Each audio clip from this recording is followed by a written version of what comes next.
is a serious threat for our international bilateral trade, international cooperation. It's serious to the economy because our leaders, and most of them, need foresight.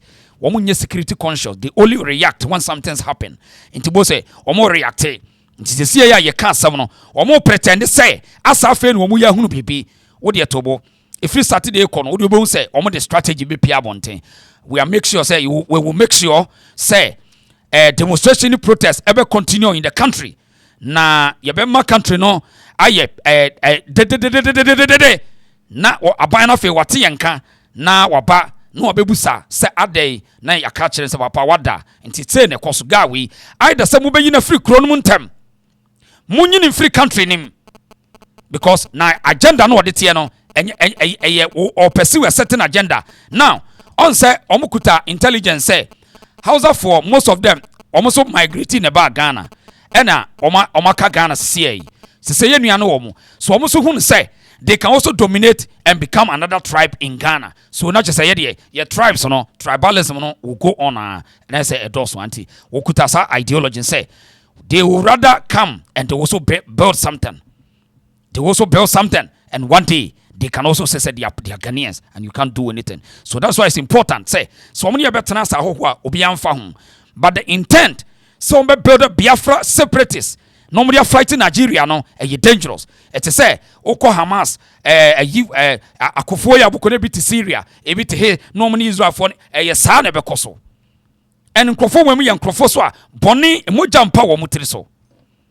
Emoja mpa wo mutiri mo na ote ho. Na yenua bemen o drop nsem bi wo say Oko Accra enema bi ekoso no. In fact, ashawofo no ano oten na scam kasa yewia was Ghana for you should be very careful. Now, yentie crimes are ekoso wo Ghana. Sadie, omo kire Ghana for no wo ka wia. Omo wia ka free Canada. Omo wia ka free Nigeria. No mo dia bewuram, no ma brabu ye mpanimfo no na cast ni no mo ton. Omo kire sadie overnight money. No government will support this nonsense. You have to work and make money legitimately. But in Ghana, said the young people, the young girls, no now obebie kibi. Say Ghana no kra home. The omo yen say young girls in bebre no say Nigeria for no use womo. Woma accounts to ho a man go Ghana won say bebre no adwuma oni ampa adwuma ye. Ties wo ya Ghana ne ko be bank accounts. To be a bank account near the scatum, ni wakuyi akumani pan, and Assembly at Chobana, Berman or Nigerian in Wagani would ho, or yes, also on fees on smart.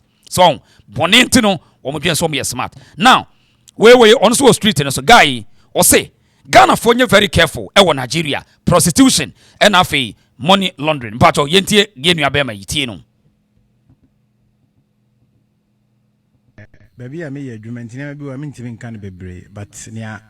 Medibesi so na mebo ne tia ne se girls na mebo Nigeria for din because one no Ghana pa girls nketen won a won anyin won a wo nketen a Nigeria for no emma wo create account what do won details say create account na Nigeria for no edi sika fam no monye very careful girls account girls say Nigeria no could be account ni Ghana like on could be po because oni what be Ghana ni abai what be fa Ghana ni abai wa na we bia man na say ono no de sika emu no de sika fa o de be ma girl na girl no yakotum no o be tuma ma girl no be bia account no okay one say me Nigeria ni my for girlfriend okay what you say wo Ghana card one what you say but me bia account man we bia account nti no me bills bia no wo account no me de be fa na say girl no so a big girl say I don't say or community to when girls young girls what you say nti no wo a ye de sika nkaka for account mu no so chena ya wapa ya Nigeria ni no ko on fa na nimu nye nti say siasa no mo ye number 2 ye wo businessmen one cook, house helps, drivers, one hour ye juma momo, or my baby account momo, and what is a cafe. Is it the cook who will be me and can be a dear me DP? Sir, so what is a cafe? A day coso. A day coso be bree. Ebio so the be a bean so your cars. One your car, member canning, me boy, I be go on business. Sa cars, you move by 80%. ɛyɛ car yɛwie fi Canada nti wo use ya obenwu ya yebetima akyere wo mo abuchi wo behu no ma ba beje nti saa car na ebu pa sesi amanfo drive pa sesi abaso pa vi wo mu no ajema de man ko kan bibia me si vi wo mu na maka bibia saa car no kita ba bia 250,000 na 300,000 letter vi wo me do so krumu so e man no twipa saa cars no bebre na na stolen cars from Canada. Yes, bebre na na stolen cars enti munye careful ana obi beka che o se meri tukwan enti no okotumi pese me park me car bi wo fie wo boya ya wa be faw obi naturally Ghana ni se ne car no ni ba bi o be park no korampo amasa nti wo se obi push wa no why very careful se see sentence ne de yes obi aso pesika na sika no nya na he na che se wonya sika. You don't need much to live. When you don't need much. When you see Kanya, just that I'm not didn't come be about life, no. Na Sikanya here now here. And I want Crawford be or almost low self-esteem to the extent say when yes, cabin idea or be or pen one, almost pen near bin your man and 20 or pecar, I way near the bro. Pinu bet you are the two, and you can near. Then you can't say Jeffrey is a piano so quiet.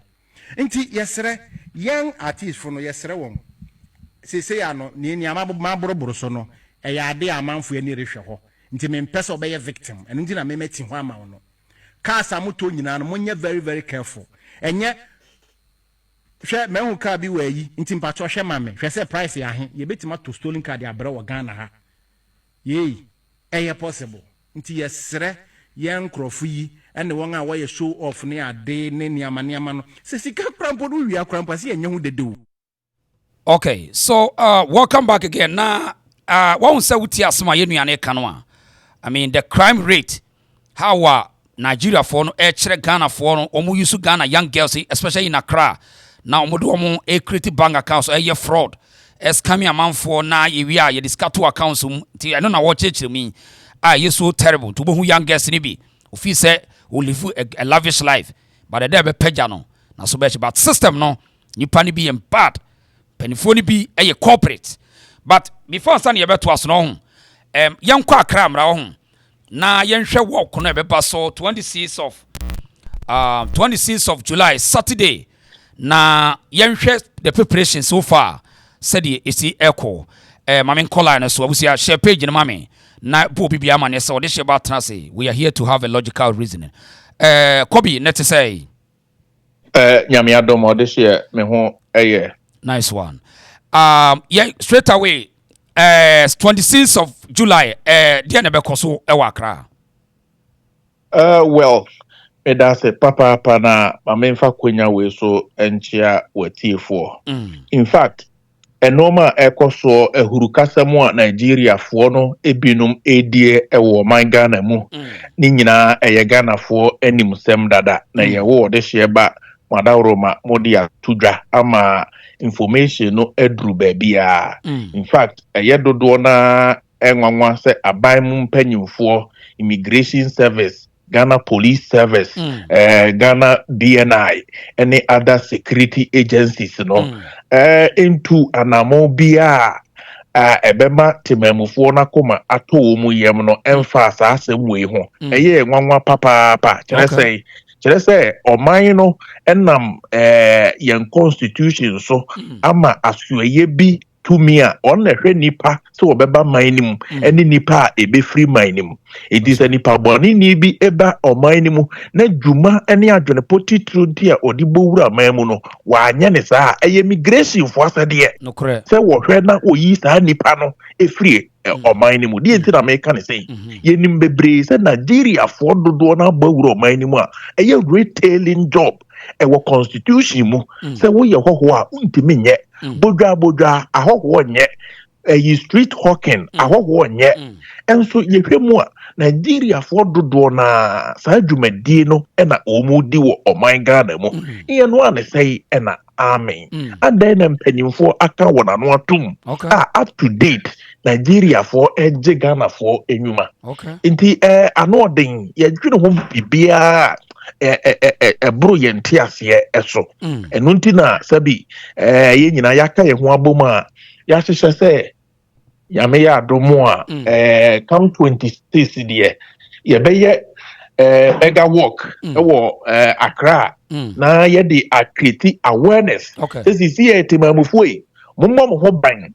sɛ mpanyimfoɔ aposifoɔ national security entimi mo ye ho ban a ye be constitution no ma ye kwan. We have the right to self-defense. That's right. And the obia mon ho ban na baby edu no sabi eni enyan Nigeria fo ni bi kun driver fo ye Ghana fo ye wo ho evidence ho ye wo ho pictures Nigeria fo na ba wuram eku efie wuranom Nigeria for ni timi be du fie nipa ba ko na beba we ni bete nipa 15 and the goofy ni mo ya sama public knowledge obi adim sa asem ya be na nsemu yes student wako wako school wa ma oba bi apie wa yera ensam basa ye hu bi wo Ghana ho ache yie amaye nti bi mpanyin sam da ena ekoso wo Ghana ho eno nti emebunu ni nyina so ye mebunu ya ena Nigeria for use ye human trafficking, money laundry,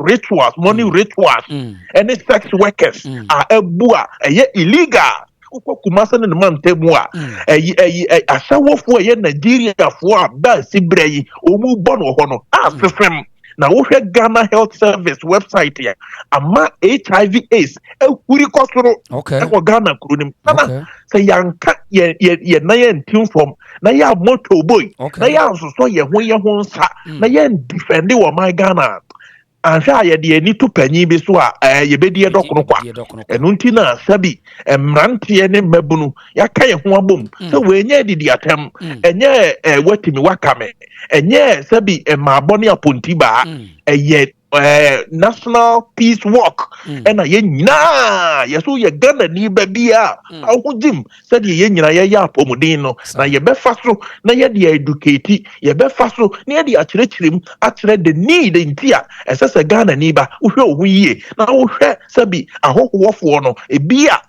eye Nigeria fo a woba wura wo manim na nso wonfa onwumedie no mfa mara kwan so na wo ku Ghana de hye no saa na tie de a wo dan a emfa ma Nigeria ni saa because sabi kire me onyonko na me nkire wo suban nti aha enu nti na ama yetu anamo bi saa the 26 Obrasport na ye started be no ka sempanyimfo enamo a logistics a hu hia nyina no ya gada egu ho dada ye be flyers ye be education purely sensitization project and nti obia mra soronim enye Ghana ni na enya na emom Ghana ni ene o man bi so foforo a atoa so o man no so wo mra boni mu a wo ye bibi ye unconstitutional na ya tete se Igbo king bi so a eye unconstitutional so we free woman so we be free wo ho se we ye king e wo another man's land illegal it is unacceptable and ye jina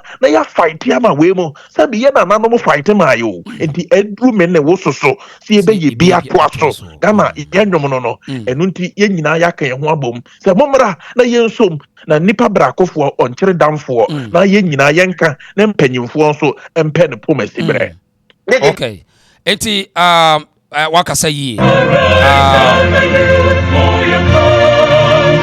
okay, so mrantene mabawa nyina Arise Ghana Youth 26 said ye yenuane ka no wacheche ne mabepri egumu nyina amapono so gumanim na kwabi ye hwe nipa nkran said situation ni sitie no a ohwa nipa na ho keka te say wo mukuta information said say niam aboboso yi niam we na Nigeria for ye no wo nkana mountain so no kwasem dodo na nim sabi the atrocities and the criminal activities ya Nigeria for no na omu so sabi hwan na eka biama wo mu nti mabunu no edebetu dwano me no kasa ya release press statement eco viral ni nyina sensitization program ye dey gather momentum ewo enkramem ene Ghana fana nyina nti no we are very much assured say at the end of the day dodo na bete yenkomo a yedi so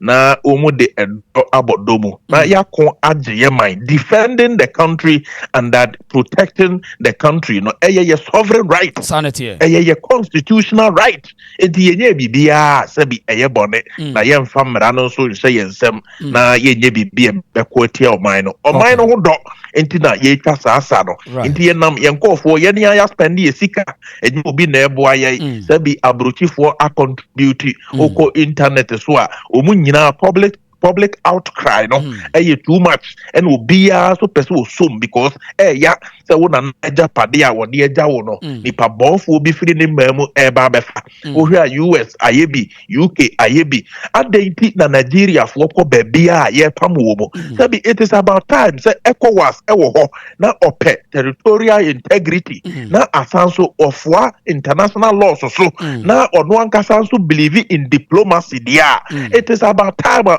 mutente su kokko esre Nigeria fo no mu kire omu se untimi emongura obi memo enkodi etuturasem se Nigeria ho ene ye behwe amodi etuturasem na masai mo manya it is unacceptable in another man's land so beko na ukobo ho safo hene nimpanyi nsem ene sei yeti bi wo hene enti ye besre ECOWAS wo ho UN e wo ho a obi e pasumdue Ghana fo so pasumdue se bi yentu aman foforo bi ye wo Togo fo Ghana memu omu di omujuma ye wo South Africa fo Ghana memu ye wo Liberia fo ye wo Ivory Coast fo Ghana ho adenti na Ghana fo mebunu asore etia Nigeria fo binom asabi omu di etuturasem and it has been very characteristic of them se omu di baby ombeko bia no moja empani huriye ope akakabensem krono wudisem ye can say sex trafficking and this an your mama a book of mine mara ne so no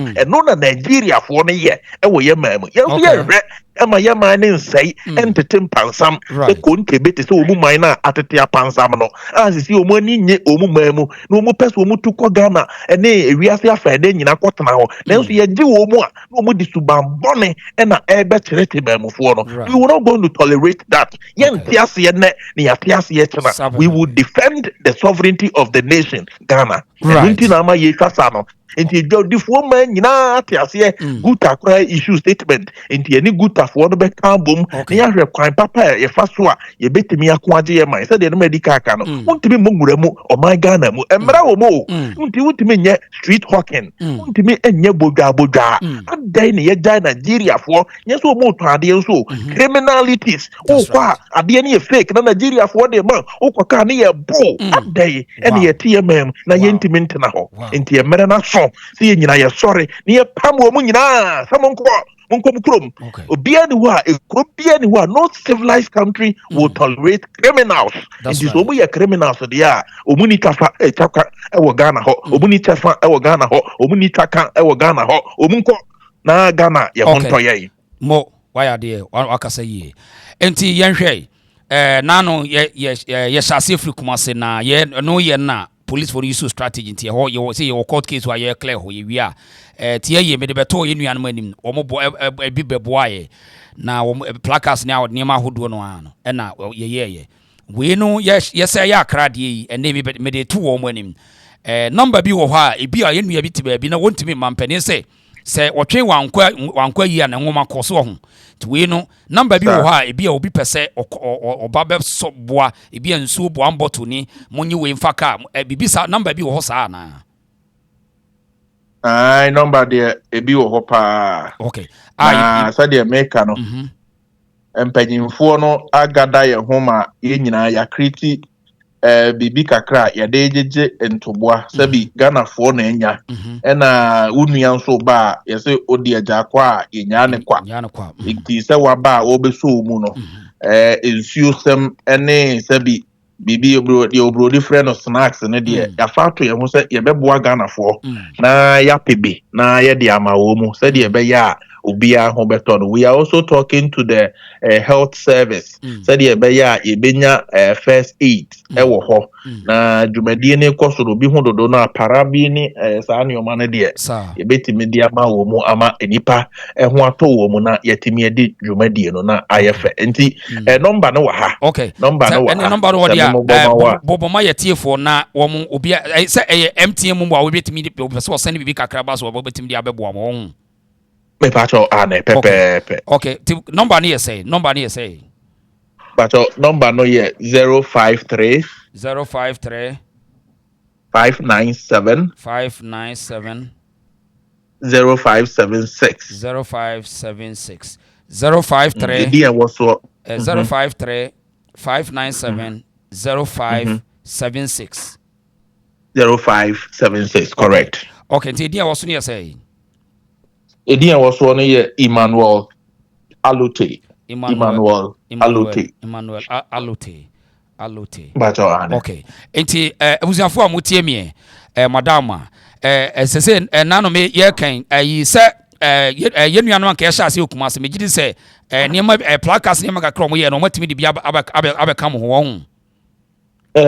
With respect to post if one so say yenti no na normally be wo ho a ye crowd ye na so ye anasa de make no ye collaborative effort abrochifo be discover ni adesi ye nyina ye nka mom na nka ye nye dwumadi ne course a court injunction e beto one day ne so na be say wo say so ye boa ye ho nti normally be wo ho kra na nye ni nyina na ye betimi use because sanity we the nature of our organization na ye de ne specifically a work. That's right. Yeah, sensitization program. Right. Nipa te ase. Nipa hu de echo. And also so kuta health benefit be. Sagana for mebru yanke kan ye ho. Yen show solidarity. Ye moa wo man no. Yen create unity be. E wo man ni mu. No man ni mu nyo. Enti ye peace work. Ye nyina ye de hye so mega.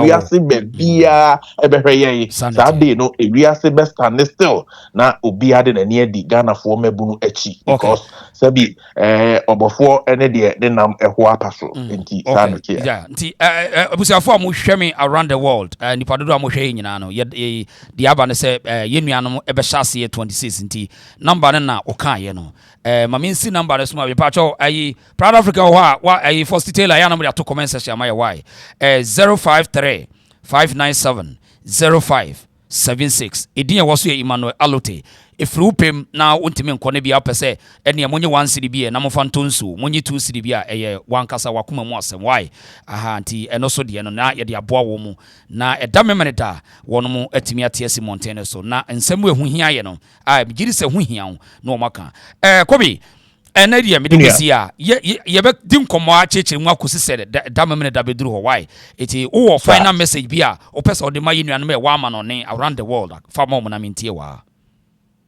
mamemfa wa fidi kasi so na memmo mpanyimfo bi abaso wankasa wodi dwumadi ho chiame no kwasem ni se out of patriotism entina oyesa dwumadi ti Ghana fo nyina edawase Ghana fo aye wa ma no ne me no kasa me ni Ghana ho na nso ye boa ye ho aba ntino Ghana fo wa ma no ne USA Canada Australia for UK Finland Germany France omunyina contribute to Netherlands for yadamase omanu hiamo omanu damakoma so ampa munyese musika nkwa no matua omu involve through certain means you know when you go to the social media the bia omu defend Ghana wabra alata for no achiegu yeso omu yeso small Ghana small and I say no it's not about small Ghana you can't get into someone's land and that you know start installing yourself as a king enya de asabi eni de wom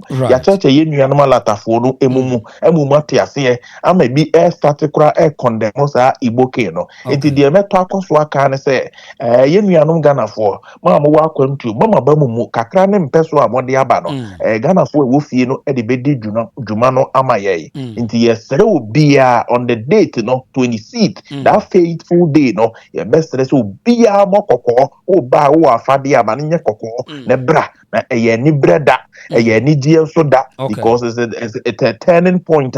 Ghana for ebe stay together. Na yeni aban na akaba chirim. Baby nkoyi ye betimi akyere ya dwen. Ewo constitutional council ama oman no mpanyimfo no so aboa na oma ye. Nti ye besere yemfa kwanya we so nka kyere Ghana for nso say ufi amantem no we create watchdog, community watchdog. Eno ne beboa. Obi ba na se suban bi aba be frem a entempa no yi posifo amane. Wo se bi no ma bi ese se bo wan kasa woni pedua no so ho ban a na se wo se de fa mara kwan mu a te se license gun e wo se wutimi license na wo pe bi to ho na pa ba bi yedu no brother eni braba nti ye besere obi a na obi a stay safe. Me da se pa ye nua kopi no nti you know, Ghana for around the world, and it's about time we have to rise and defend the good name of this country. Kobe, thank you. May I say, arise Ghana youth. May I say,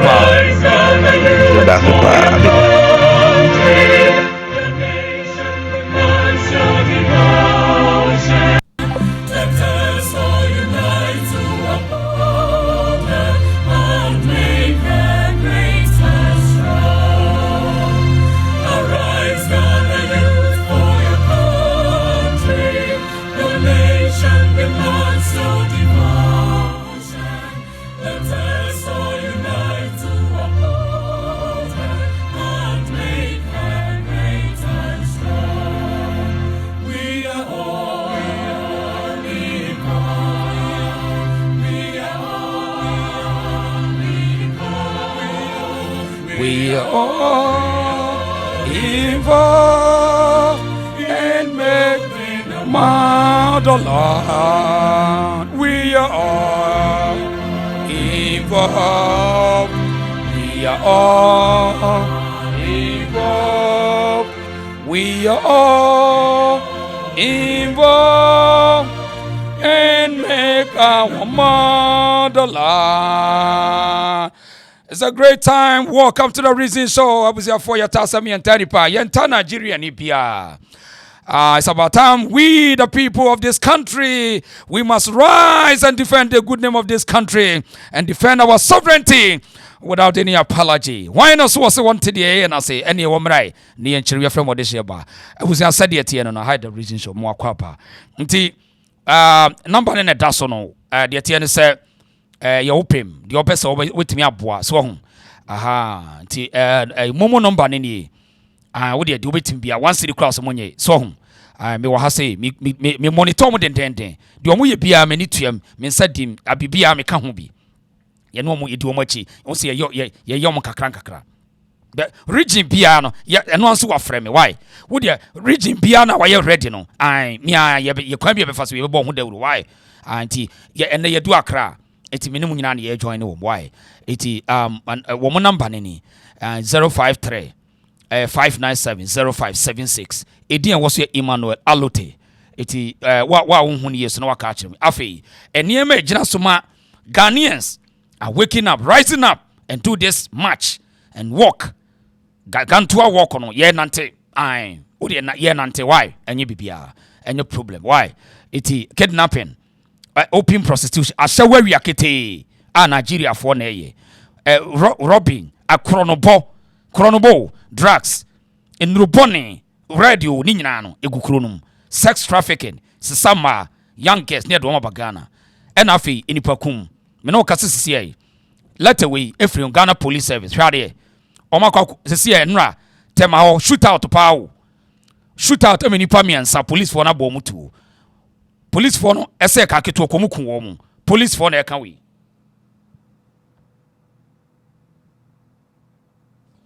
so let hear that way Tema Regional Police Command engage in armed robbers in a shootout open fire open fire omni akromfo tienie awiakete police for Tema police eno mo kire mu a wo no ma shootouts ama police for na komumiansa emu be enan omadwane etua brane ekura enra day ena police a release this letter say omo hwehwe wo mu so on de tie na ye duru hoda be sa kro no bani e dene kro no bo Nigeria for na de ba Ghana minim hwe kura no ebra bi na me gina sante mampon simple store It's a movie. Ewiakete.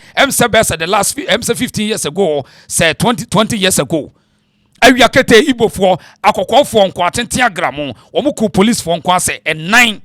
Ewiakete otu asika Robin. Kogogo ne boss say mampo otu asika Robin. Ne it was a movie. Just a movie pow. Kronobo Ewiakete we in Nigeria for the bag Ghana. Eti tema.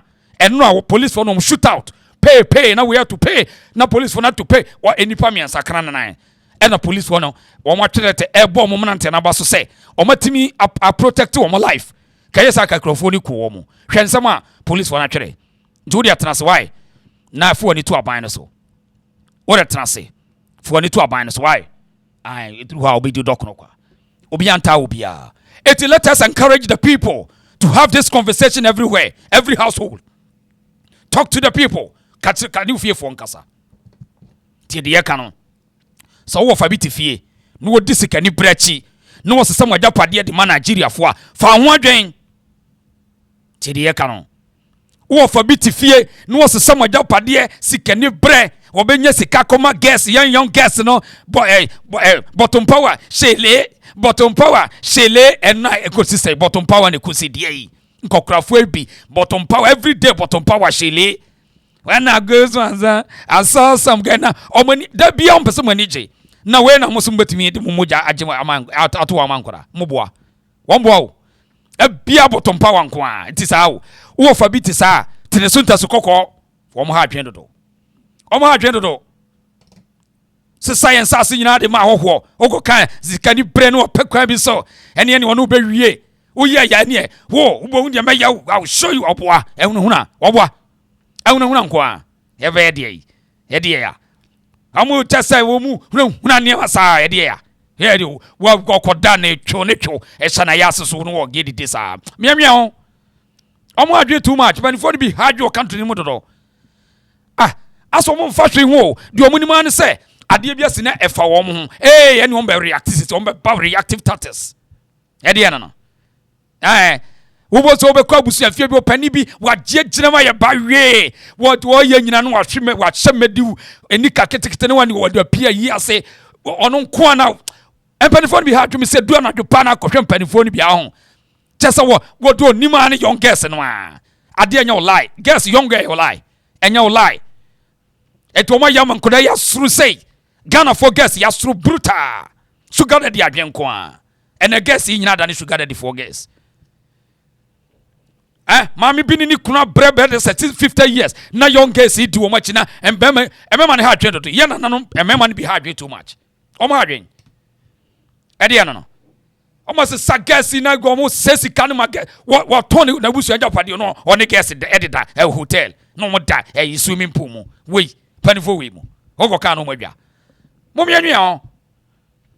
Me se sa wo go kro no bia o na wo na na dwa ho. Aniema obehunu no Panimboni passes wo kro no dwene antiase panimboni kai I just guess nkwa wo ma yetwentwene atwan bare se chewingam and ana kanka before wo ma ye bare eno twan wo ye no obe pe problem de amount wo be fa kwa bi so no pe police case no de aso mene oh yeah no call report no police fuyi wo mo judges wo mo no mo anenam wo ye ya am se ye be hard ampa wo be hard am wadem we no mo de to we sorry say na nanu be koje mai o mai be mo de ya he de mai na mo nanu be koje e na nanu de moja to form wo enti mu de moja to form boa uni mo ma na so me ka ho no edu na dwa ya mo kofifa kro area bi na mo hwade empani bone nko a ade he de ya enti say na mtu na nanu the country ne frere ga mo na nanu ye ya ene ke tie omo ba ne na nanu mo ni kapre o no mo nya sikafo omo fight ye e no mo jaye yen krofo ya bai di empanifo yi most of them and I just say tuo ne no fo nko a na young girls no a na bottom power everywhere almost say any count intentia bi na wa cheda se ni kanu de ring asese na wa ye kunkufa na wa se che ya gunu kom serious wom ha adwendo do uya yawo omo na hijack Ghana system no me simpanifo na hijack Ghana system no enye obi a omo pema buma no ma sera center fita so omo pema buma sa na omo ye ede no omo ye twintwan Ghana for mpanifo na ye twintwan enso omo sada wo o my twin try ga bo so ke kabro for kese bi no confusion kwa strategy judicial say justice system no ma say no emra no ma say no omo wia no ma pepa ma no omo aso na semra yo omo ba no mo be semra no omo wia mo say mo nkora no a mo na mo ni mra so e de no eto da ye be ka bi a kire mo ye mimi bu mpani fo ba mo ye se be ka bi a kire mo munya isa emra nya adwuma nyina Africa na mpani fo utu migration ni customs wo mani brisi kasa wo de wo de sika ye just say ko bia so me just so wo customs say wo ye sikani utu Ghana migration say wo ye sikani wana kasa say your service wana kasa koko hwe passport office o mo ye chenchen no sisi wo abanity wo mutimi de mraba say momfa ye mra we o mese no o ntiase da misi yempani fo no ho omo di anim no omo yeho omo nye omo na san kora no monka no kore omo na san kora no because young people no sempani fo ni omo no edi chempe o street ni so a no ma fo ho adwen ene wono so overnight eso kobo kro no nya sika ni bi ene obewu ade be china pani da bia omo lanche new cars every day new car tie rubber ede no kaka una ba chirem sem una ba chirem dem fa misika ya chire bone ede no bia mo lanche new cars o mo tete aba adwuma ma ye kunkufa ene o koka ye nka o masem ene o ko passport office the MPP for ko no mo ye biometric system still no goro boys wo ho kopa DVL ko hwade ene obeko obi ye DVL ni ko hwe fia wasisi o adwuma pe na ye no DVL ti o ka sei eso wo mo prefia hu sa adai ene ko ye borders ko report ne ko hwade eni pe twifa wo mo mfa ho de wo ni man se obi ene ye be ka ho asam chom de ene wo mo no pa ene wo mo no ba se wo no trust strategically no save country for the next future akawa Jimmy opes one opes wo sifie kwasi ada wa she white ene deceive nipa no wo de kakra koma sofo wo wi awakwaje wakomutu center afi edu anadwo a wa she mediu no wa she tete no de chi atunu kom wa boring kese wa ties highway one young girls no she aminzum no mo dansum na ye de nse fa ne boso se ya ne ye de fa ne boso na ne yiri tifie yokoka no mwadwa oko kape no mwadwa wo mo dansuo mu a ne ono mo ni gesi oko keta voter river voter rege kwan start go kwan so no sadi wo mo se la ho ne enwanwa se matresi wo mo me matresi wo mo matresi panfon bebre sa to go kwan so no highway na onam so gakope wo so mo nam kwan so a no sa kwan so wo de wa wo kunu ayira bia hwehwe no sa kwan so yes sa ba adwuma fo na big CEO fo no mo aye content sa kwan so ya mo monitor wo nam sa kwan so gakope no mo nam sa ko wo ni hanu mo nam yeah mini wo nya eastern region area bi o ba bi me pese me body ntia kofodia mini ba bi mu yesa ye be body so mu de mo nye ye bobo mu de na mo yere mo abehwe mo sanete ukọ eastern region area bi mini ba bi amugo ada na mo ha adwen sa no mo ha adwen too much panifoni ha adwen too much emra nya adwuma Ghana because of Ghana leaders and panifoni nyina cut across emra nya adwuma ntia omo pretend say omo pese omo no nkura na mo di mra so ba omo na semra asofo etimini post for year 1 no mo semra asofo nyina etimini police for year 1 no mo se Ghana mra omo wi omo pese obi ni mra so mo me bread do na say na mo ye dia until the next 50 years e be gina he sa na mo te ya frɛ mo de she ba ye ta asem ye ntani pa nti ya wie wo mo de te ne say ye nuanom Saturday yes Saturday obi anhya ne so ka kire obusuani obi anka kire ne yonko wai ye panifo odi o machi a wokoma be ye wo ya odi panifo na chi a wokoma be but eso ye come asem so wo mo ha adwen yani etra me say ba bi o mo nam bia ye ni panifo na kwan me say Kofodia Eastern region yes it's a certain place I know there minimum so ho ye fita minimum obekọ no mo de gas di tansuo mu sa ene private one private room ne ya sade na mo bo so sa gas na de mo ba wo omo na de mo ba no mo ya omo wa de chi aturu kom na na bu ye de se nu omo bo so sa na oja na yiri sifie so ga ko pe kwa no so sa wo tai shy hills na nam sa kwa soja fo no ta na kwa kwa no so na ya fa kwa so hwe ade so mo de viet na shim mini ba bi omoko omo anwe ho mo adwe too much ade mo adwe too much mo de kakra sa mo se nkura mo de mo nse ye ye be keke adwen a kire mo de mo nse ye why ye nko ye nim eti yata asem ye nta nipa ye nko ye ntina ayarega ne buafu de hwe se de ayarega na ne buasiefu wa hunu bibi o hunu bibi anko onye se hwade ye. What do you mean? Are we serious? You people are taking this country for granted. Who is the president?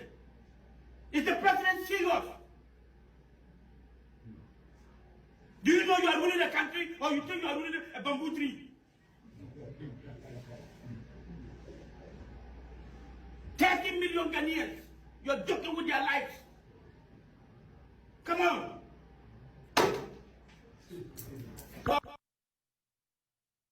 You see the energy. You see how Ayariga is so pissed off because we're a big boy in Accra. Only how we destroy system no. So to say, we can't be and Nigerians. The influx of Nigerian bad boys, destroy Ghana. We can't. Do Accra said the transfer Nigeria for dominating with the advantage areas. Terrible. Also Ayariga buafu. O kano kure. Margaret said. Osi ni kan your friend say. Eni kan mpanifo ne hye no. Fita your friend mediwu. Ai fita ba ko ne batem ne ba ko bi wo so ne batem ne mienu nto. Wo mo yo wo sa so some profession bi ami mudi. Wo mo de ne mienu. Wo mo profession bi mu twentwene twanfo no. No wo mo ha dwi too much. Onko profession bi Ghana ho.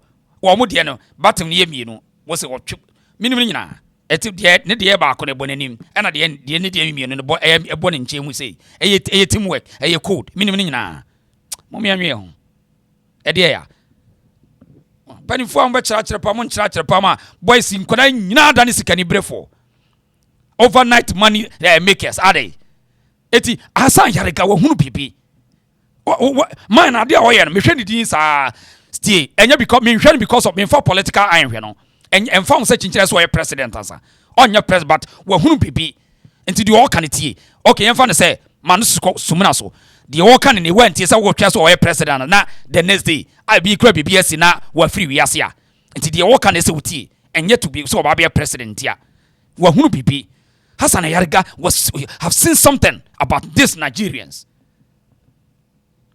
okay then was sparky hit sir we hunu bibi so we must pay attention and stop this nonsense from these Nigerians. Now muti krunum.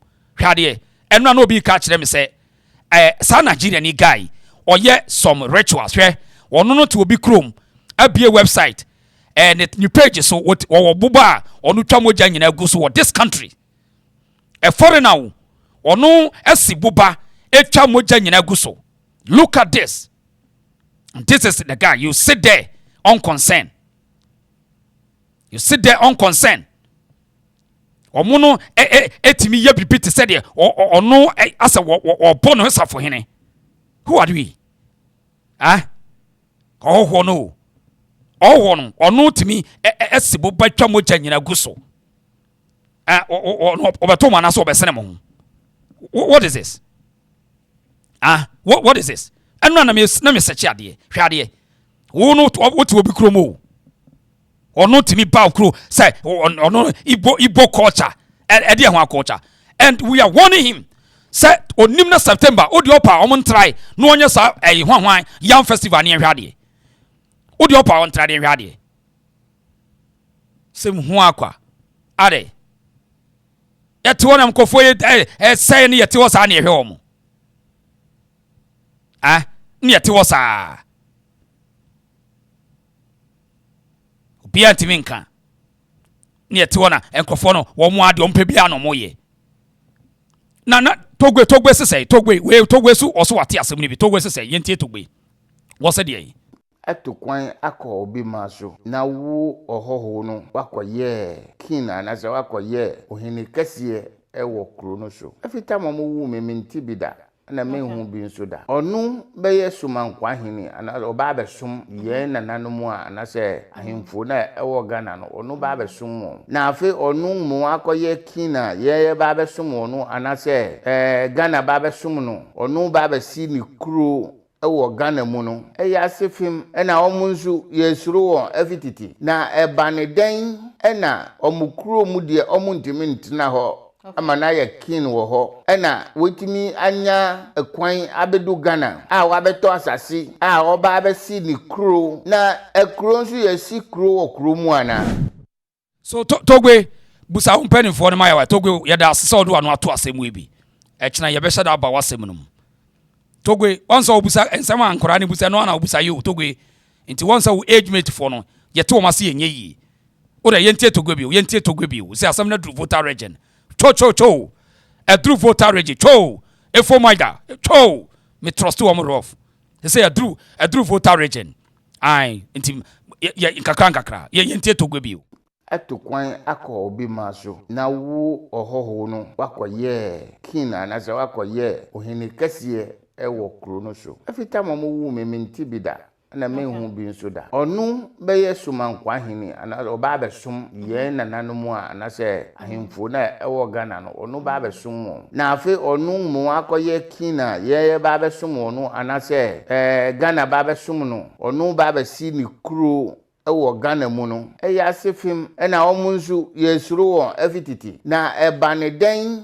na omukuro mu de omuntimi ntina ho ama na ya kin wo ho na wetimi anya ekwan abedu Ghana a wabeto asase a oba abesi ni kuro na ekuro nsu yesi kuro wo kuro mu ana enti we ye togwe ekina ibegura na asem togwe so wonte ase na yewura togwe yanso yanti ase o na wo age mate for no mo high leadership high yanti ase ebi nsi bi enya papa wo mutrim pon nye the motive behind this guy enye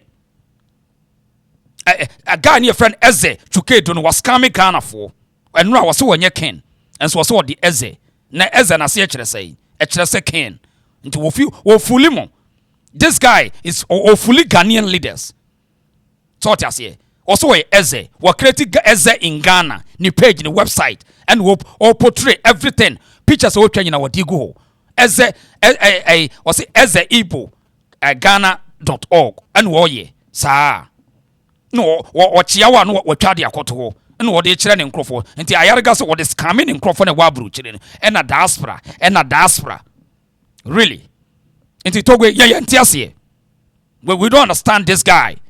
That is why we say we need to have a conversation about this guy or scamming Ghana for no do or do ma dwene di agro or the Ghana for no adwene di agro period and ebre to say yes ye nyobi obekasa amaye say ye Kenya no tuma we will pay the price say ye Kenya no tuma ye betua ho ka akwasi prat say de moza say asem na do ne headquarters won ti ase yenti moza yenti masa kakra. It's a very so when any issue comes up, the first thing to do is to distill the principles. Yeah. And then on the basis of the principles, you can proceed to do a concrete analysis of whatever issue there is.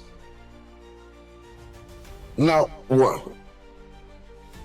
any community, anybody, they can be Igbos, they can be whatever.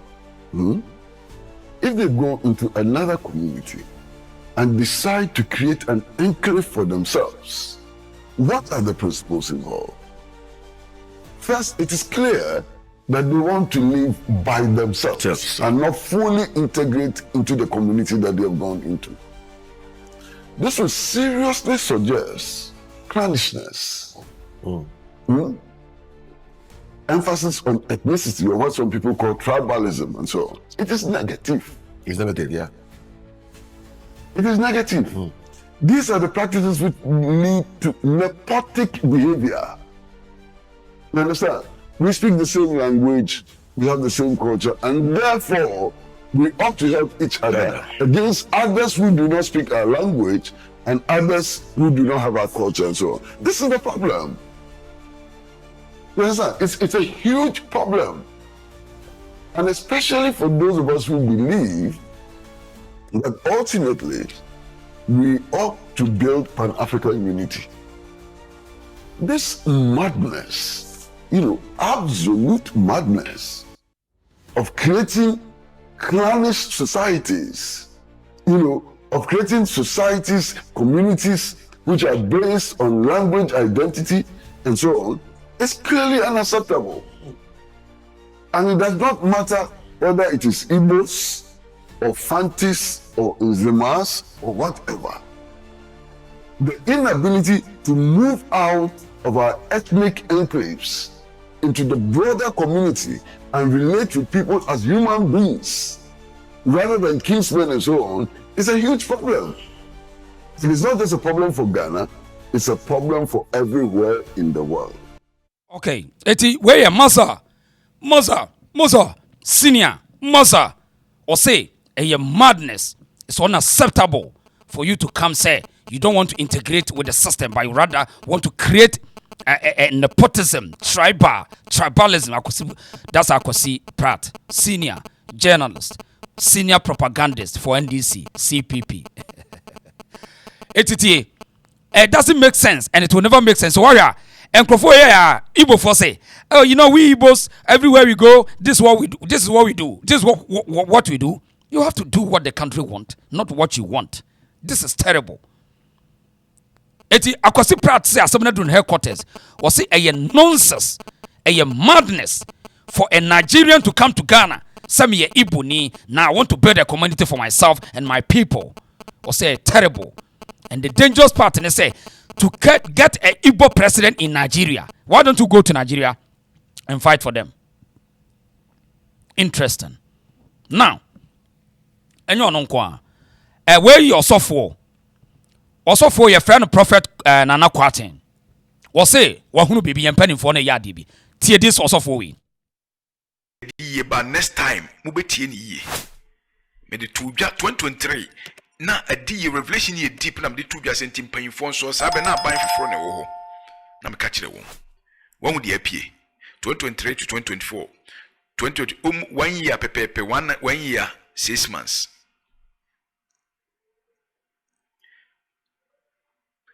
One would the echo. Enti sa enkofo agenda na wo moye no. Se woko community bia within Accra vicinity and other regions, they have representatives. Sa Igbo king no abobobo won weye ohene waha weye ohene waha weye ohene nti omutitetitim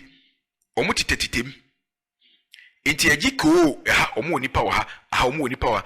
How dare you say wo betno obi kingdom mu na wasisi ahemfo ewo other kingdom mu wasi hohen pompomfi owie ye no wasan sisi ahemfo nti ukotehia ogugu sisi abehu omo hen ahemfo no omo ya ahemfo nketo amo no. And the kings and queens and the chiefs in this country, they don't see anything wrong with this danger popping up. They don't see this thing is mapping up to capture the nation. They don't see, but chiefs and kings are in this country fighting themselves. Instead of coming together to fight these people out of the country positively, lawfully, they are not doing that. Then Kofu was calling this man, Your Royal Majesty. Hey! Meanwhile, you cannot compare this man to Asante Hene. This man, why should President Kofu be calling this man Your Royal Majesty? Why? Because yeka kingdom unti kingdom asiana na owura yi edi nyansa kwan awurawura ye mpanyimfo ni nyina nchen baabi oso kɔboa kakra boaboa awurawura ye nim se other side no omo group omo join ne dia and dey ho no nya ye asem de ani hunu ne ye kan owura edi nyansa kwan kɔsra President Kofu na President Kofu friend Your Royal Majesty the meanwhile owura no onye ohene ukọ Igbo ho no a onye king ewo ho ena obaga na onye king ewo ha na President Kofu the title we ama no. It was a pompomfe. You saw how he was talking to the people. He said he was going to arrest some bloggers for exposing his plans, and he was arrogantly articulating his words. say one Ghana opa yenchia wudi 4-5 yebeche wudi 4-5 na omu ye Nigerians yenchia wudi 4-6 na emu 5 Nigerians emu ba ko na Ghana ni na anu ye Kumasi one nkrofo 6 yechi omu 5 Nigeria fo awudie one behind dan ya ubehu nipa bese 10 na omu hye one room omu mpie nkwa adwuma omu nkọ ba bia na omu hye ho sa ye hwim krofo mobile money ye yahoo ene yahoo no call from no omu de akowura kidnapping ide wura Ghana mu. Okay, enti asam no ye ba na ye ka no omu fi se bia ye ne enkoda no na ye nim wa ye afei edrum panifo no so omu tin kakra so education is important, so anything you have to speak out. Say nka say ye di ye wo mo manka ye di ye left bonku manka yadi ye right manka eda yadi be ye on obi aso nka ma. So anything, find a way to speak out first and then the action will follow. Educate the people, tell them, explain to them, tell them the consequences, the danger ahead of us. Don't keep quiet. The more you keep silence, the more you are destroying yourself. Ye kaya no tumwa ye benya problem osofo no wate heat no osofo ya te heat no. It was ordinary no atum. Why are the prophet needing as a prophet kwate nana kwate J2 why? No, I don't know. So who now last time it was Apostle Okon Ajimine J2. Now the people need to speak out and to defend the sovereignty of this country. We must speak against any nonsense. That does not mean say we don't want Nigerians to live in Ghana. We want Nigerians to pay attention and speak to their people. Talk to them. If you want to go to Ghana, Ghana does not take that nonsense from you anymore. But today, they see, we are so comfortable. Nigerians are so comfortable in this country. And because of what? Why? Which money? Now what be money with these people they have? What be money? How much people they take care of? That's rubbish. If they really have money, why don't you go back to Nigeria and build their country? And we will sit there and say, Nigerians have investment in this country. And so what? Any investment? This is interesting. Now, Hassan Yarega Kasimbi was it. This country. Are you suggesting that they should hold on? No, nobody should try doing Yam Festival in Ghana. No Igbo man should try it. Let's give him the forewarning of even the rest of the Igbo who will stay in Ghana after he is gone. This man must leave Ghana. I am not the Minister of Foreign Affairs. I am not the Minister for Interior. I am not the Minister for sacking him or national security. But this man cannot be contained in Ghana. This man has insulted we Ghanaians, has disgraced we Ghanaians, has attacked our integrity, has attacked us directly. Yeah. We are not going to sit down and watch. He has started it, we will finish it. He has started it, we will finish it. We will finish it. Folks, Dr. Hassan Ayarga na menene edim komono na yeguso ebo bonioma ekwe. Enti Hassan Ayarga have seen something. What predicted the future. Say Ghana will be in a serious turmoil, which today is a problem. So it's important for us to point out and speak against them. Rather than all of them, those people now, they are causing Ghana a challenge and they should leave the country. Because we don't trust this kind of some of our leaders, we don't trust them. So we are not waiting for any leader. So Hassan Yarega, they won't know. Once one on sana, na one wash da on sa. Okay. Omekis assembly has here, me pese Hassan Yarega wa. We played it. That nobody go feel call. And the Nigerian guy is saying that they bought our politicians. Yes. The video we played them. That's what one of them told me this afternoon. That he himself has told them that if they don't listen to what he is telling them to do, he will repatriate them. He himself has said it. To them, he will repatriate them, not we will repatriate them. And they will not find their feet here. Why won't our politicians be mute? Why would our chiefs? I'm coming again to the chiefs. I've finished with the parliament. I've finished with the chiefs. I'm coming with the king and chief. He's going around to visit all the chiefs, working with entourage. Hey, Igbo and our kings are able to give audience to this man. Our chieftaincy has become is reduced. I don't want to use a word, but our chiefs I am even told one chief has come out to say that he's going to give him land. Oh. Somebody told me this evening when I was coming. I don't want to mention the chief's names first. I want to verify. First. When I verify, that chief should know that I will come and ask him questions. I am not afraid of anybody in this country when it comes to our land, when it comes to truth, when it comes to our power, when it comes to our sovereignty. I am not afraid of anybody. Let me make it clear. When it comes to truth to power, this Hassan Ayarga will speak it out. I don't care. Because that is what I believe in. Exactly. That's what I believe in. As long as you are contesting for power. Yeah, that is what I believe. That's my principle. The country. That is why I can talk anyhow to the NDC, I can talk anyhow to MPP, and nobody has anything to tell me. Because when they are wrong, they even told me, they said, the day you become president, all of us will run out of this country. They've been telling me, and they told me that we are not going to give you power, you have to fight for it.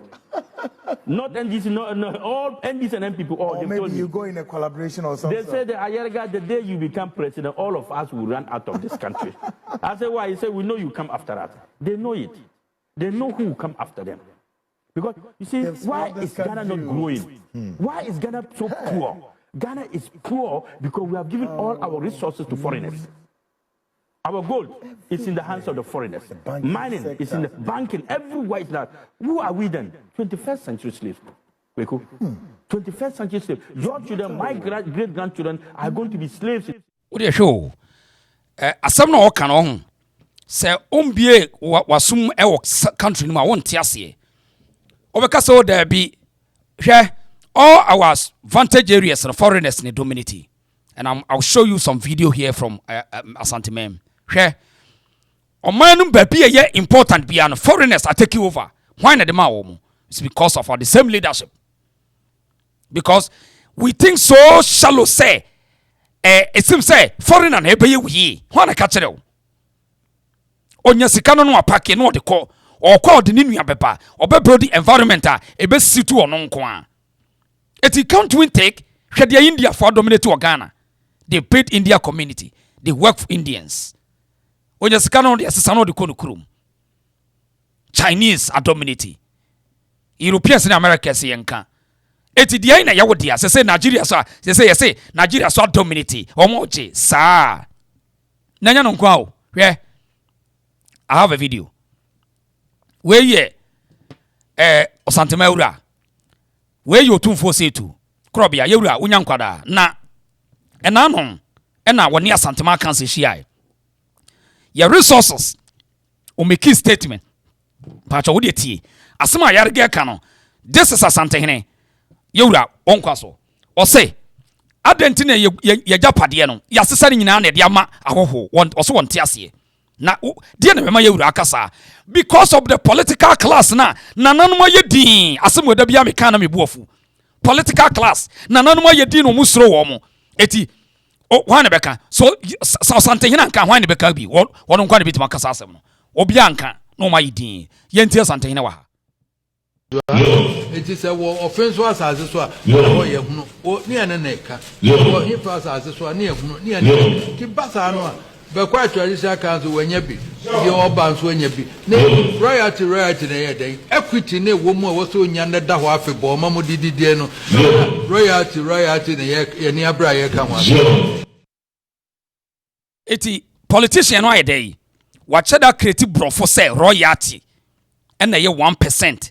Eti wo nana no bedwen say oh say ye de kakra mo wo hene no 1% o no de 1% no wafa 99% no de call Sante hina nka asem wei na nananum aka nyina nsuan ansore politician din kakra sa umbe gum animu ase Ghana ahemfo me say some mo ansore na musumu anya sa no kofio 1% no mo ani umbe gum animu ase wo manim umbe render ahemfo useless politicians. They will render a politician to be render nananum useless. I mean forgive me my words I mean sana ese ka no omo percent nananum no mu ye useless because ye ma 1% say ya 1% ai 99% no ni broni no a odi ade no ne na che eti asemo Asante hene kai enya ha sa yare ga ka no omo de bibia che na wo ye no say na de Ghana for de ye de bibi mo enye yi ana wo ti ye ntia santene we otufo say to krobia yewura onkwaso hwade provision na wo constitution na ebomo no ye hunu ko ye de be paso san man na say be then say be constitution review no come asem na say be who compare paso na sa man ni na so bo ni adwe ho na say be o man no mputu ni o man ko so no that na maka ho Western region, Western North, the one in our minds will go. Now, how don't you want to inform a company? May I farm before near Frank or Pepusia, Mamma Yema, a hopeful Nina Yajuma, Sicano son Kagana. Western region, Western North. Nina Sabi, the two good. The whole Sabi, the man said about me, yet to be there, no Sabi, young Sabi, good to know, and to put James Cat, remember him and the most done and come and one said geological survey and minerals commission. What years survey who be deposits in the war. Every part the no two of my nets will be braba, say net here. Or none I can near who's a 100 deposit or 100 deposit. It is a war offense was as this one. Or near an acre. Or he passed as this one near Bassa. But quite traditional council when you be your bounce when you be. Royalty in a day. Equity ne woman was so young that half a bomb, Mamma did royalty in a year near Brian come on. I don't reckon myself on sitting down and say, where my passo, then I just say, you know, the sense I just say, and I'm on a bar, equity no, at the home in Chibo. And never read some of the idea 7 days and answer. The children of one end is a valia. Let me to number boy, not double, not a boy to my abandoned me in my car. That's where every month I must have to say. And not the Minerals Commission for Minister Nombaya. And not the Bay Committee. Joe. Now you have to a junior boy almost a neck concession or boss you uniform paper. A mineral royalty about no say, no 1 year man license, and son will be mining work on. Quite bad the first or he no involvement the same. And any other drink who near Tintin the Apobo. Eti where ye asante hene Euro 246 to a bill. Enna was say amanyofo ne the trick equity ayi na one ayi royalty equity ni so kese no kese na ewo mu no onka ho asem enna omode wo madwene di agro enna omode nananom adwene di agro enna nananom te ho enna politician ba oh we give royalties to them, we give royalties no say na mo no ye ka asem idea royalties ade ne kase wa say royalties ade no ne kase wo say royalties was it the sa royalties no nti ye tie kira yes oh abani tia royalty mo na no ne yebu afu yes oh nana no okoje kakra ye nana ji kakra enso no political class na use constitution no agage ahemfo no ena nana no so ye din me say se nana no man take care politicians in this country ebe mo you useless with all due respect to everyone ti dey make you it's about time. See, government is the people. And anonymous, you are part of the you are part of the people. So other than more allow ma yenyina yemra wo mu yusu mra no distance mo said ye be ya ye be separate mo me say yes Machiavellian tactics for them to keep us in poor. On be me here for no political class no aye big and one no assembly ani ho it would ye nanan way mu de mamu manu nya de na montena se na momo yenye say oh ya building unitary system eti ya ja bibia ma ban no yenya bibia ma ban aban is the people, they are leaders, they are doing what we want, they are not doing what they want at the time what I say I'm my explaining government I'm on a different level so say the people there no the leadership no we gave them the power and they are doing what we want so you can stand for example nanoma mpo hene yawura okwa me ka asem bia kire mo the whole Ghana ono nko na sign say mineral commission munyi mikro ni mfrim mikro mo yentu gold wa say the whole Ghana ono nko na de ne sase ne bo sa mempre mampon yentu gold ka kire me say wan so bia kwaji mining list e de akwa asante mampon ka obeto pe obeto wasum na mesre na na matan konye wo sante mampon na mampon hima na na ohima nyankwada ade a yawura da se be sebo nso anya ne ba bi ko wo ye enka hoda until say ye betu gold no a ebe mampofo benya ya nyankwada nya 50% nana nyankwada na hima yi na aja kuma di fie ohima yi nyankwada manim se wani abre wo awre huom na mom mesre wada ade ayi nana ye ya sa no woja wa kono ema obia for political power me hunu oda na nya sa kwa bibia nke be ye ede basabasa yo abasante mampoko mu nya som due da tede ya kan na hima wada ma nyankwada man hini nko na obi a wo se mikro mu ayentu gold wa sei mempene eti wukọ lands commission wampene oho nidini ho mampon eni lands commission akọ se o ko tu gold ho oboa sa na yepese kamoye emfaso be na tu gold yenya edi emfaso na central region western region omanya free so ka kire me hwe afo edi emfaso na omanya go so emem Kenya se number 1 number 2 edi na omdi gold na nya ho na mo ton ye niam nyina ma hoho ene de Nigeria fo na ne yeko moha ye na we ni ye na we ye wotuo serebo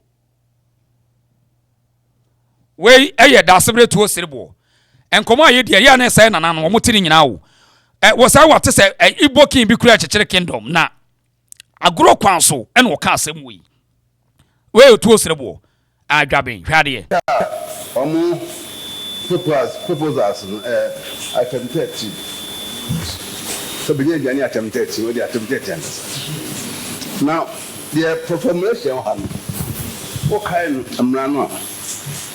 A holder of a mining lease shall sign a community development agreement CDA with the communities that may be impacted by mining operations. Communities. Maybe we don't vision of community there. About Gabia, but when you are the Igbo community, I'll be on the set up kingdom crowd. Oh,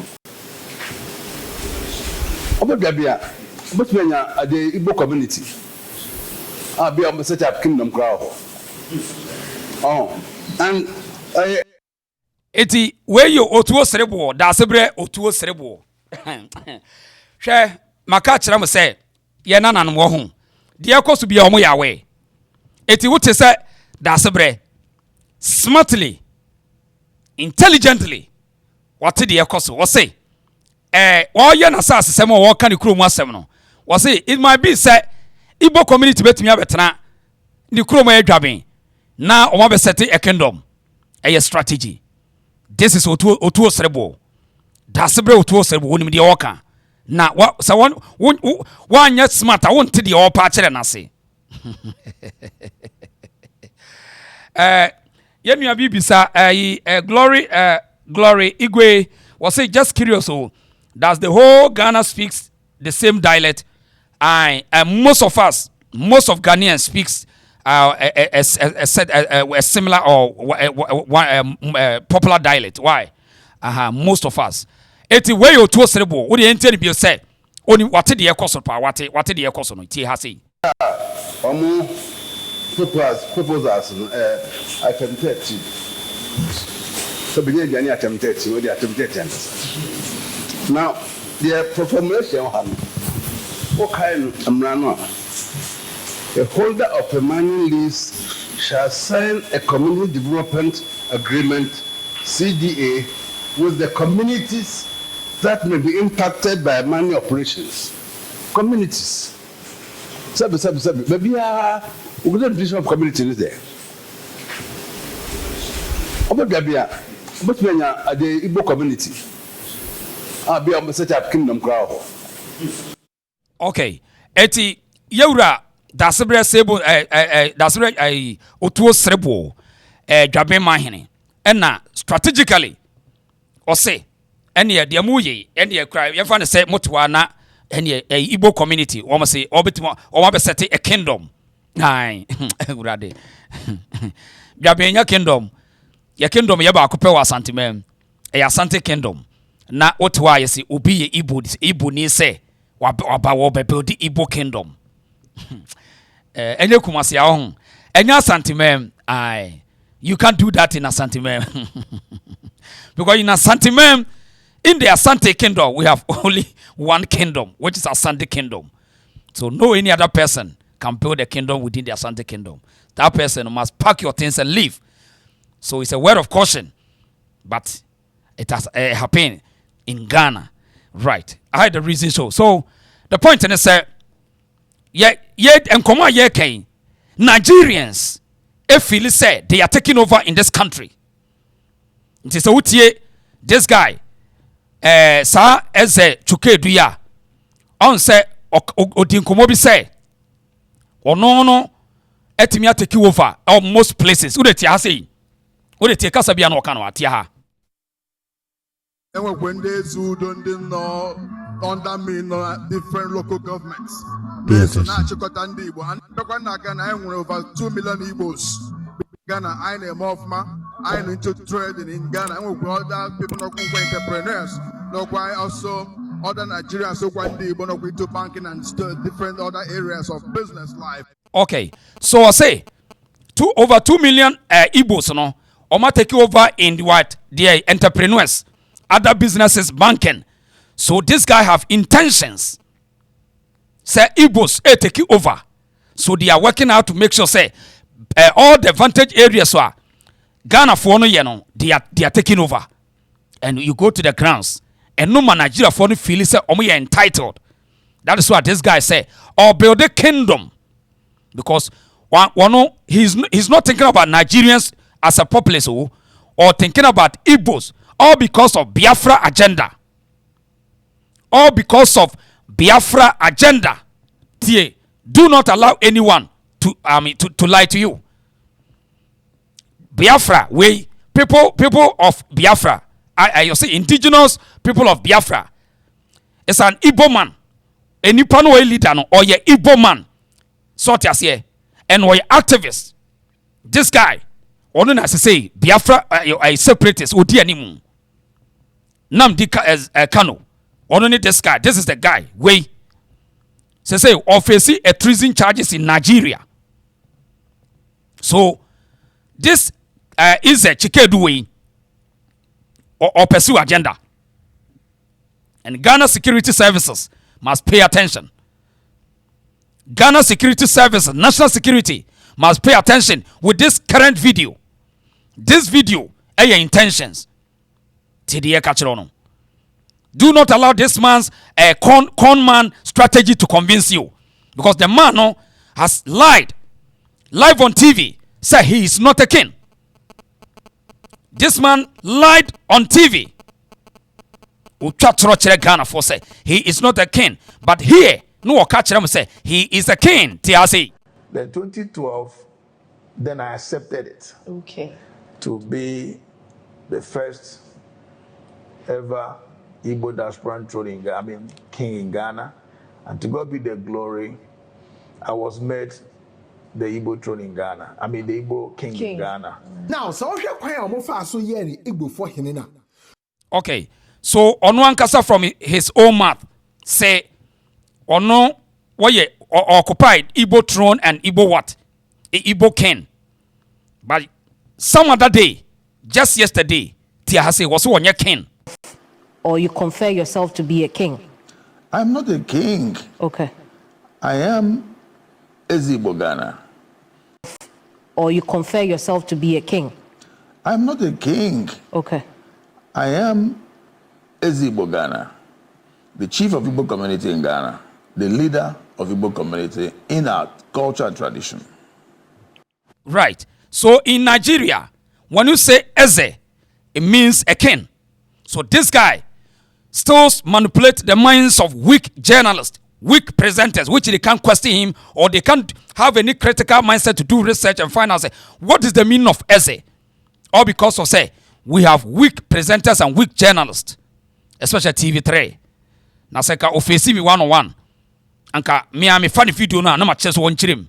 Na ka medre no. Medre na me say it's not about a chekoko wearing this China designs we does not bring intelligence. Ka medre on rough. So this man say still manipulates the minds of some people because the meaning of Eze is a king. And he is saying he is a king, but he say he's not a king. So which is which? Damage control. we will Ghana for be the chance of Kokakasao. Go and say this, go and say that. Na inipano entiasie. Now, there's one guy in Nigeria, yes, who a journalist or a testing TV called Capital TV. The guy put out propaganda, a history, our only idea. All because of say, or Jane say, or ye Igbo need that way better, that the Igbo for Ghana you better than Ghanaians. So that's yeah. But when you say Igbo for are surviving in Ghana, all because of how Ghana you manage your system, your country, and I'm Igbo for survival. Because the less violence, we don't we don't kill people. And in Nigeria for feel comfortable in this country. And today you can see this, this trash, this garbage guy, he call himself a journalist, sit in Nigeria TV and speak garbage, trash, nonsense. What are you know? This is trash. In our mind and all over social media in West Africa for the last 2 weeks. So yesterday, the Ghanaian Minister of Foreign Affairs, Honorable Kujeto Ablakwa, posted on his Facebook page that he had met with the acclaimed Igbo king in Ghana, Mr. Chukwudi Ihenetu, who was captured in a viral video in 2013 claiming he intends to establish an Igbo kingdom in Ghana following an alleged purchase of a tract land. According to the Ghanaian Foreign Minister, Mr. Chuks clarified that it was an old 2013 video which he deeply regrets and assured that he has long abandoned the idea and has not purchased any piece of land for that purpose, and apologized to the people of Ghana for the unfortunate agitations his rather ill-advised interview has created. Now, why I am shocked that Mr. Okujeto could devote his time to this level of pettiness, I am not entirely surprised. The big question now is, why is a 2013 interview causing tension in the Republic of Ghana? Okay, so the reason why this kind of Nigerian, this character, this caricatures of these characters like that, so shallow, or you petty, not trained, or you illiterate, or you educated fool, to the sense say, also why will Ghanaians talk about a video that was being made in 2013 and today we are talking about? See, a crime does not have expiring date. Mr. Fool, Mr. Idiot. Date is a date. There's nothing called a date is a date. And that's why your date of birth can always be remembered. You are a fool. You are a fool. You are educated fool. I wonder if you celebrate your birthday. So if the guy says something in 2013, what stops us Ghanaians for not retrieve that information and use it as an exhibit? You have a less idea. Common sense, you lack it. So this guy, they live in Nigeria and throw garbage in the system. That is why this young girl, Lily, or put sense in this guy's brain, or you're weak. Because when this guy, when your time about Ghana, better Ghana paying, about Ghana freely, and our Ghana, and our hospital nonsense. Now, if you think, say, Nigeria is better, why will your people live in Ghana? Such a bogus journalist. Rubbish. In 2025, 12 years apart, the answer here is simple. This is the typical Ghanaian politics when it comes to Nigeria on the one side, where every opposition government latches on the hate for Nigerians to whip up cheap political sentiments and score cheap political points. And then on the other side, it is also from ancient hatred of the Nigerian population in Ghana, which did not start today. This has been mainly generated by its uneducated folks who feel the Nigerian competitiveness and success is an affront to them. So, this guy is going to tell us a history. But to him, a propagated story, and a garbage, a trash. But Ophili say, Ghanaians don't want to compete with Nigeria. Competition for what? You as a foreigner, you came to Ghana to look for a survivor. Greenest pasture. You are in Ghana to survive because you can't survive in your country. And you are telling Ghanaians, say, Ghanaians are uneducated for competition. Such a Tibon, such a bald head, weak-minded, such a hateful person, a low esteem person, because only idea to understand Ghanaians cry, what exactly Ghanaians are crying for. See, the substantive issue not Ghana for discussing this. I mean, shallow-minded guy don't want to understand. What a weak guy. No wonder Nigeria is like that. No wonder, because such people cannot open the truth, cannot speak the truth, and it will make Nigeria poorer and poorer. Rubbish. Now, okosua a certain history bia a bogus. Sa history no, that's not how it is. If you go to Ashanti region, Nigerians have lived there for so long, and in fact, they live there in peace than any other place. Now, Obe diverted the attentions and switched to a certain history during Ashanti British Empire War. Oba a certain history, but such a bogus guy. That category of people are dominated by the Ashantis, and yes, this is historical. During the Anglo-Ashanti Wars, patriotic folks who feel the Nigerian competitiveness and success is an affront to them. This later category of people are dominated by the Ashantis, and yes, this is historical. During the Anglo-Ashanti Wars, particularly the Third Anglo-Ashanti War in 1873 and 1874, a detachment of global Hausas dominated by free slaves from northern Nigeria was sent to the Gold Coast to help defeat the Ashanti Empire, which was seen as a trouble to British colonial interests. The Ashantis to date still hold this against Nigerians. The high point of the hate was in 1969, when under the guise of the Aliens Compliance Order in Ghana, Prime Minister Buzia chased out thousands of Nigerians from... So, you see how the guy is twisting stories, cut and paste. You see, editing, cut and paste story, choose and pick. He chooses from here, paste it here, here and there. See, one at a point, he was saying Nigerians came to fight in collaboration with the British against the Ashantis. In the other part, putting in the same alien compliance law by early politics by Buzia. So, what is the link? Why? What is the link? So, you see how they create propaganda. You see how the guy is spitting propaganda against Ashantis, bringing the Ashantis that we have a certain hatred for Nigerians. In which book? In which context? Where? Where? Which context? Ashantis have never even had any history about fighting Nigerians. We have never had any history. But these are trash, garbage people sitting in Nigeria television stations and spitting this garbage and this propaganda. I don't blame you.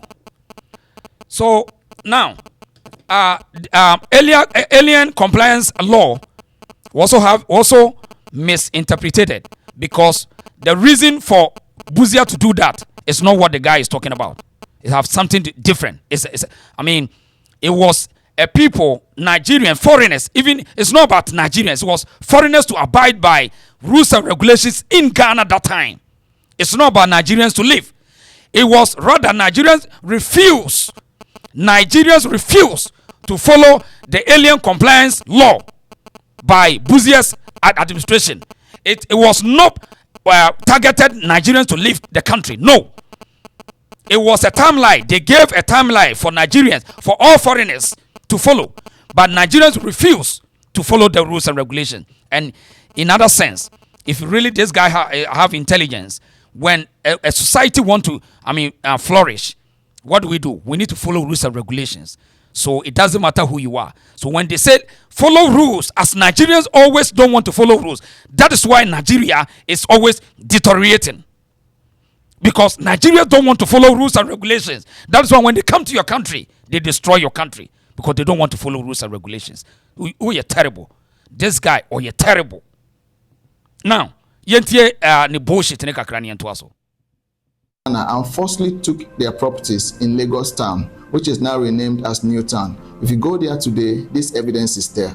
This happened at the very time when Nigeria was facing a brutal civil war, that is Nigerian Biafra War. 14 years later, in 1983, there was a Ghana Moscow here in Nigeria, and this affected mainly Ghanaian undocumented mania workers who were all over Nigeria to find economic asylum in what was, the oil. So you see, that's why we always say a history teller is always right. So now you see, when it gets to Nigeria, Ghana must go in Nigeria during the Shegu Shagari time. Or you see how he was able to package it well, but always want to destroy the Ghana side. Now he's says Ghanaians who were refused to have a legitimate document to leave Nigeria chased out. Was it true? 1983, was it true? It was Ghana must go. Crime, robbing. Nigerians rob Ghanaians. They robbed them. 1983. They chased Ghanaians away. It was different from Ghana's version. Ghana's version was they gave you ultimatum. They gave you a timeline. Follow the rules. And Nigerians says, no, we won't follow the rules. And you see how today they are misinterpreting the law for us. We are a failure. You are a loser. And if you think this is a way for you to win Ghanaians, don't forget, Ghana got their independence before Nigeria. So when it comes to mighty, Nigeria cannot stand Ghana. When you talk about mighty country, Nigeria cannot match Ghana. And let me tell you, it is not about numbers. You can get 1,000 sheep, but when the one lion strikes, all the 1,000 sheep can run away. Nigeria cannot match Ghana in any way. It doesn't matter the number, the population. Listen, if the population will make Nigeria better, look at the situation now. You can't even get lights on for 4 hours. What a shame. Shut up and let me go forward. Shut up. The guy way or the propaganda. So I want brothers and sisters from Nigeria to get this video for him. He's a loser, and he's twisting the history from Ghana to Nigeria, and it won't help him for him to achieve his useless and dirty politics. Right. So akwa way ye dirty. Or to Nigeria na history we are enya papa we in walker. Na me jiri say mo amukọ Nigeria 1983 mo amani afino.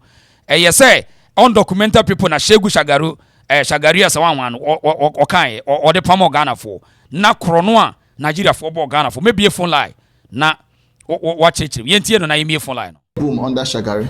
So when Ghanaians talk about a Ghana must go, they seem to forget that there was a Nigeria must go, which they also started first. Now back to the issue on ground. Why is a 2013 acclaimed Igbo king video of building an Igbo village in Ghana resurfacing to generate a national hate debate against Nigerians in Ghana? Ghanaian bloggers are all over the internet doing videos on how Nigerians are their problem. Typical Ghanaian attitude of shifting blames instead of taking responsibility. If a Nigerian in your country has committed a crime, why not arrest him and try him? Just like the Libyan army arrested one of the most wanted criminal Ghanaian kingpin, Said, in Libya, who is globally renowned for kidnapping Nigerian girls and forcing them into prostitution in Libya. Now, this attitude of anytime one Nigerian does a thing, the whole of Ghana will say, oh, Nigerians should be killed. Nigerians are criminals. Nigerians are corrupt. Nigerians are arrogant. When we wrote off. So, see, any part who is talking about responsibility. But my pick for I know what do TV no why? What I pick one what do TV? Yeah, my lower no. My NTO 93 now would all like Nigeria now. Oh, let me shut me who kakra. Okay, my NTO what 3 minutes? What 3 minutes? My NTO or the buy. Give me who I say articulate him na no mugu. Yes, sound the buy. Articulate 18 wheeler. Edium gum. Now who say who found the market or pebia? Let us say there can watch go. And a sister ship so a load of fagu ship my fast suited to Shimui. Every day, Tenny the compare and Yakra. By Yankan Ghana for no Nigeria for frame one with Yawo any Afra into say Bania can the crana Yana air dreamer bimo. So the crane down as all Mocano. See a new match and to be more Pena won't be so near Nyanway and Yanamo to the crane pala ye cano. Air Denny. It is Saku, to be frank. I just say be a Biacaobi. My son who did in a patreno. I let her for almost yet because baby at Tekrabe 10 years, nearly 15 years, they will be behind time. It be a bank. Master, they say 1 day pay 1 Mephiubium or says getting in Akoi, as soon as you Kumasi. Or such as a bank, say, yeah, with me free Kumasi Wana, bank ni gu ye no obi anim ana oba ye ne tifie yinina titi ye bon ko are alatani me se masa se ne yehu no enra ne behu no ene na yehu ne biem so wawu sa de onti enkrofo we de o ma be se cancer bi aman mamusa we ebra na shagari pamogan na Ghana for Nigeria no na Ghana for de no mo ne Nigeria for ne bi nwo ye so omusuba na meka se so ka se udi omachi anti argument no mo pese mo ye se Nigeria for ne bi awo no ebra na Ghana for no kotra mo so ni Nigeria for bi wo ye but dru mo fa ho mo se o mo no biabone da bom sin bakum na ni ko mo pe so no jana mo so mani brilliant Ghana for yes ye mfa ho this time ye kura ne ye mfa ye benya na ko mo nyina eni ne kura se o Ghana ni bi ato bi se o make o man se fi ho because ade we na aba no se nipa be 3 million na uma be 4 million gu krumu a se mu 500,000 e papa 3.5 no mu nyina ya kronfo the so se a imbalance so na me che no o se a imbalance so na di we di akwa se yen Ghana for minim di adwe na de bi mu trimu no so minim ade kra higher no cause krofo we hwe the whole world obi ayi wo ma ba o yi bi ayi wo mo but yen kwa ye die akwa bibi e wo ho no nti wasema okay die na minim ni medasipa open yeso das why ye das no was why train de na nya asem keto akora articulator na no mugumu ba articulator pa that's right every ba ye be pack wo so sa akopa sa pepe medasipa kabe me de kabe me de pa ai ye fa next caller anodin bedumre bi sa na ye de wo ko hello ejaba akwaba ye ni o dije me chill nice one yo that's it minia on say alata ni na okasa no ne ho esri kwa we pounds pam Ghana for no say omo say omo economy asay do we gina so pam Ghana for eno no na ya hoho edi awo na omo ka ho asem no Ghana for so kom ko wo yi but we no bia wo no tese be se me man anasi John what man Gabi logically what you say eno de eni baby a ye nua no kwan wo do mfa so articulator na no mo di kwam obi ko tfa fa fiama so obi woni ma pa omu wie na ekum bi but buzi ade ndie o ma timeline na no so nye Nigeria for all foreigners ose mun ko afi obeye ID card oba ye hu se wo ye hoho na mo de mo dwen se mo de moni adinti ye nko etu ko di atam so ye no ese afo so nko but se gari de yes na tie odisi ye kan say ye mpene tu empene no a uti ko tene obi krom say wo ye king never ebi ni ba bia na nsa no beka so pa chew no on pa chew na mum kwa mitua wo ye ni ayemu Ghana fo no aboku jeto abra kwanom na akofre no ko kasei na wakoka wo sia se na ya se uman odi se me se memeto aba ma na ububu nkwasia paadie ene soja nipa ba na o se me na 2 o'clock we have to ensole e chano pa sesia e kwa koda because men to aba ma no ono na risking life we an kono wi but some men so no pan konkosa lie en to aba ma e fa tumi se wonsem e bi di sense hu o cheme die e be mo soja nyam mada e we 2 o'clock ma so le chano pa 8 kwa me kwa koda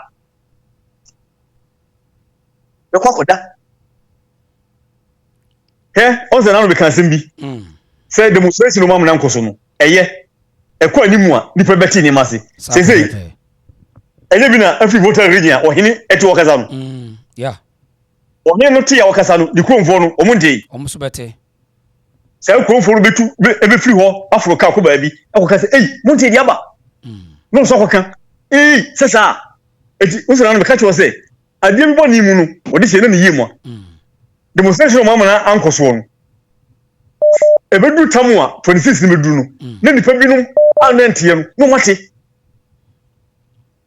na sɛ Nigeria ni ka sɛ ade asi 2013 ade na fe ne bɛka na dwena yɛ sɛ enwo ada no na dwena ayɛ sɛ enwo pa sɛ ukun nipa da bia na meka me sɛ wo de mususu no wo 16 years ɛna mukun bokɔbɔ opoku akora bi ɛwɔ baabi ɛwɔ Europe yɛde Africa de ukun ne kura mpo yɛgyina wo so na hu so udwa ne bokura wutwitwa ne kora yi wie bɛka sɛ yɛnhuni allegation chance court of competent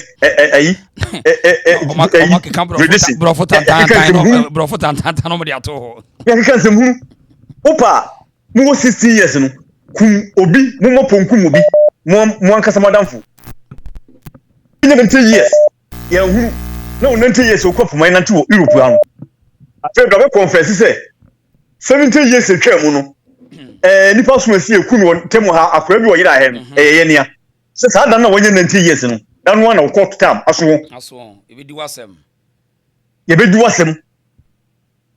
ɛnyɛ yɛ de no a yɛkɔto sɛ yɛtwa wɔtwitwa nipa no kora yɛ sɛ yɛnyɛ nhuni kyɛ sɛ court waka wei ɛna de kyekye man wei na de pɛ o man kɔ so it is out to Ghana na se Ghana be yi a o sɛ bia me ka asɛm bi me se obi a o te Ghana se Ghana be yi no ɛnyɛ no korɛ ɔde sɛ de ntia me ka me wɔgyina so because yɛ kasa akora bi ebe yi a o akora wei o be ma wo do be yi pa na ɛyɛ obi a wo hyɛ abrabɔ ase a the foundation no wɔtoto ne ma yie na etimi predict ma no ɛdeɛ bɛ na Ghana foundation bɛ na iwom ɔmo a yɛnka no korɛ kaka vintela nkwasi asema wakeka adidi mpanifo atem ehemfo ahodoɔ ama bia chi otumfo etim bia no asema mintimi nka etimi da this picture to so eka na sa nipa wi abedu Ghana na Supreme Court muso munya mufi appeal court na koyo na yedi we di munua appeal court na wako je Supreme Court mu simutase na mu ase na mu we are useless judges. Useless Supreme Court judges. Yenseni bianim oh Ghana ho say Supreme Court. Supreme nani. Na obi to de mekunipa, bisi mekunipa. Na from